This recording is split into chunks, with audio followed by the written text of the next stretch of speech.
के 4 विधानसभा सीटों पर होने वाले उपचुनाव कांग्रेस के लिए 2023 में होने वाले विधानसभा चुनाव के पहले सेमीफाइनल साबित हो सकते हैं। 4 सीटों पर उपचुनाव 2023 के विधानसभा चुनाव पर तो असर डालेंगे ही, साथ ही इन उपचुनाव में गहलोत सरकार के कामकाज की भी परीक्षा होगी। ऐसे में सत्ता और संगठन के लिए विधानसभा उपचुनाव साख का सवाल बना है। यही वजह है कि इन चुनाव में कांग्रेस की ओर से दिग्गज नेताओं के पुत्रों को चुनावी मैदान में उतारने की रणनीति पर विचार किया जा रहा है।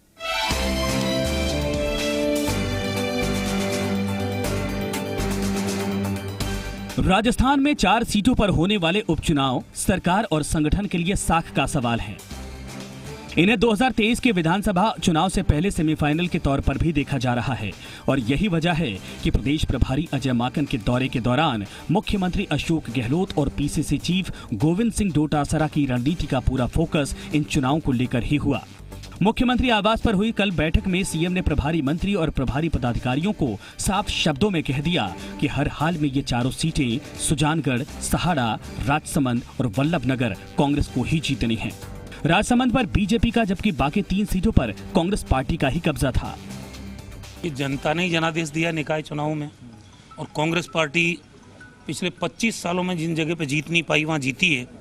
भारतीय जनता पार्टी के नेता अपनी झेप मिटाने के लिए चाहे कुछ भी दावे करें, लेकिन सच्चाई ये है कि मतों का प्रतिशत कांग्रेस के पक्ष में ज़्यादा है, वार्ड हमारे ज़्यादा हैं और निकाय भी हम ज़्यादा जीतेंगे।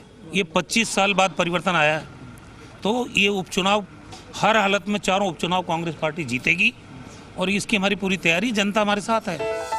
माना जा रहा है कि 1 या 2 दिन में प्रदेश कांग्रेस की कार्यकारिणी और अग्रिम संगठनों के नेताओं की भी उपचुनाव में तैनाती की जाएगी। सूत्रों की माने तो विधानसभा उपचुनाव में कांग्रेस पार्टी दिग्गज नेताओं के पुत्रों को मैदान में उतारने के साथ ही कई नए चेहरों पर भी विचार कर रही है।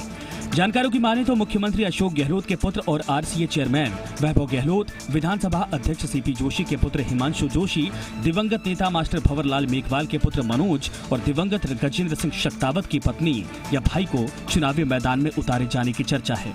विश्वस्तों की माने तो वैभव गहलोत और हिमांशु जोशी को सहाड़ा और राजसमंद से चुनाव मैदान में उतारा जा सकता है। इसके अलावा और भी कई बड़े चेहरों के नामों पर भी पार्टी में विचार चल रहा है।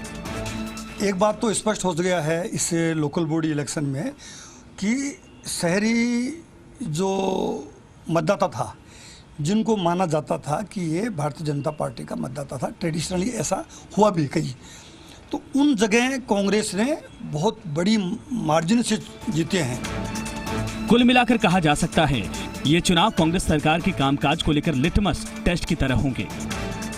लिहाजा सीएम गहलोत और पीसीसी अध्यक्ष डोटासरा इन चुनाव में कोई भी चूक नहीं होने देना चाहते। सुशांत पारिक, जी मीडिया, जयपुर।